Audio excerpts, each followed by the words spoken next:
The lead counsel for Constitutional Rights Advocacy Initiative, Ikechukwu Ikeji. Thank you so much for having me, Mr. Lai. Well, the elections, your own body was there in Edo State, and from the reports they got back to base, which is here in Lagos. Yes. What was it like with that particular election? Yes. There was substantial compliance with the relevant laws and regulations of the Electoral Acts in terms of the conduct of the elections. But what we observed is that you can separate the comments into compartments. You can look at it from the people's perspective, and you can look at it from the institutional perspective. From the people's perspective, it was a good election in terms of the fact that in spite of the fears that people had initially to come out, some of them still came out and they voted, and they saw that their votes counted, and they monitored their votes to an appreciable extent. But from the institutional perspective, and that has to do with INEC, we still have a long way to go, and we must not fail to be carried away by the apparent or ostensible success that this appears to look like, because INEC showed a lot of failures, a lot of defects in how they managed the situation. We must not think that because we've got the people's choice, as it were, being declared as the winner, that the system itself was fair. So irrespective of the outcome of that particular election, we still have to look at the umpire, which is INEC. We should still look at INEC very critically. Let's start with the accreditation process on that day. In some parts, specifically Edo North, there were late start of accreditation, and even in Benin City, where INEC has its headquarters, some materials just couldn't get to some of these centers.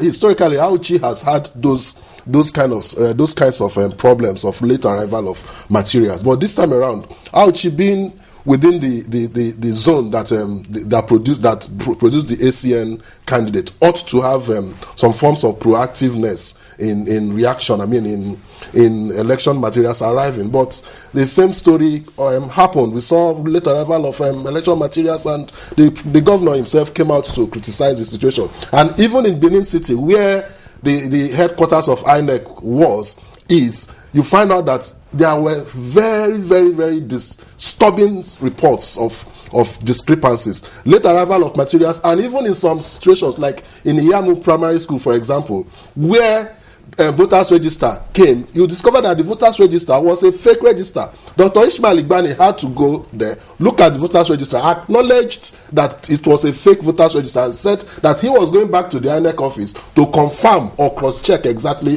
what is the situation. Up till now, we have not got any form of feedback or reports as to how that voters register came about. That also shows that there is still a problem in the system. So, looking at it, were you also apprehensive in terms of the conduct of security men? Did you exercise any fears? Well, the only fears I'd have exercised is in terms of the bigger picture, in terms of the impression military presence would create in the minds of keen watchers. We are in a democratic setting, even where we acknowledge the fact that the security situation there may have necessitated the deployment of troops, but we would have liked a situation where we don't need troops, we don't need soldiers to tell us to put us in line, to cow us into line in order for us to hold a good and credible election. However, we give kudos to the military, because their presence there diffused what we all know may have happened if police had been allowed to handle the security situation by themselves. So, because Ondo State is next, and the chairman of the Labour Party, the current ruling party in Ondo State, says they want as much as 5,000 soldiers if they can get it in Ondo State.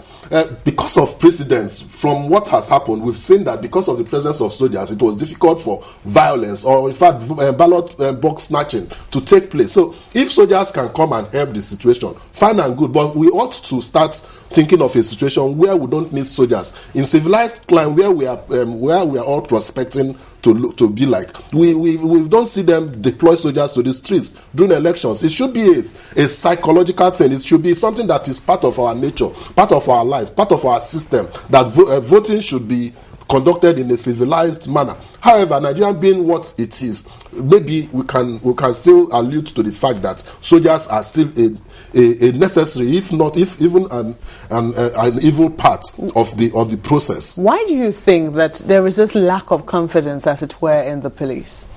Well, it's a story out there in the public. It's not something that needs too much adumbration. You don't need to buttress the point. The fact that the police in Nigeria is absolutely corrupt. The police in Nigeria has suspect tendencies. You and I know exactly. Even those of us who are lawyers, know that even lawyers who are policemen themselves, they also have tendencies to be corrupt. Because when you see them in court, they behave like normal human beings. But when you get to the police station, they behave completely like animals. They behave, on the other side of civilization. So there is a problem with police, and we must all acknowledge that fact. So this is the reason why because this is very important. The comrade who was here earlier was saying that the IG who's just been confirmed has taken certain steps to try and instill confidence of the Nigerian people back in the police force. Permit me to say yes. In spite of the steps being taken, why is it going to take so long, or why is it that even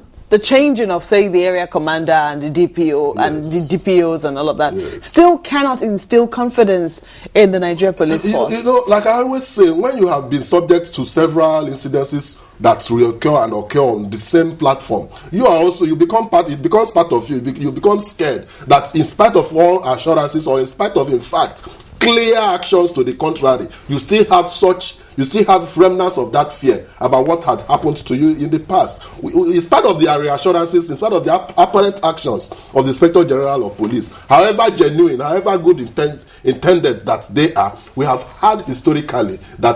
seen historically that there have been problems with the way the police handle situations, and they have been compromised in a lot of situations, even where the police will come out, the Inspector General of Police will come out and assure us that they are on top of the game. In fact, look at the security situation in some parts of the country presently. We still hear security agencies come and tell us that they are on top of the game, that they are in control of the matter. As soon as they will not finish their statements, as soon as they are dropping their statements, we are hearing that there is a bomb blast somewhere across the road. Isn't that with the past? I still want to go to what Isa Aremu did say. Yes. He talked about the new police and what we're starting to see, and the first statement from the IG, even then as an acting IG before it was confirmed, was about the roadblocks, and that has actually helped the nation, that to the extent that people have started seeing more motorized patrols. Yes. Isn't that an indication that truly what Mark rightly said, we're getting to see a better police? Is a process that has just started. Yes. So Well, without taking anything away from the newly confirmed Inspector General of Police, he's an amiable person. We've followed him even when he was in Lagos here, while he was the AIG too. We've also followed him all through. I think he is a good person, but it's not just about the person, it's about the institution. He may not be there when some of these things are happening. So in spite of whatever proclamations or declarations that he may have made, some other things may happen that are quite opposite of his own good intentions. Fine and good. We have seen the roadblocks being maintained in terms of its disappearance from the roads. We've seen that there are no roadblocks on the road because of his insistence and his being able to stamp his foot on the ground. However, does that still cure the police of the defect in its institution?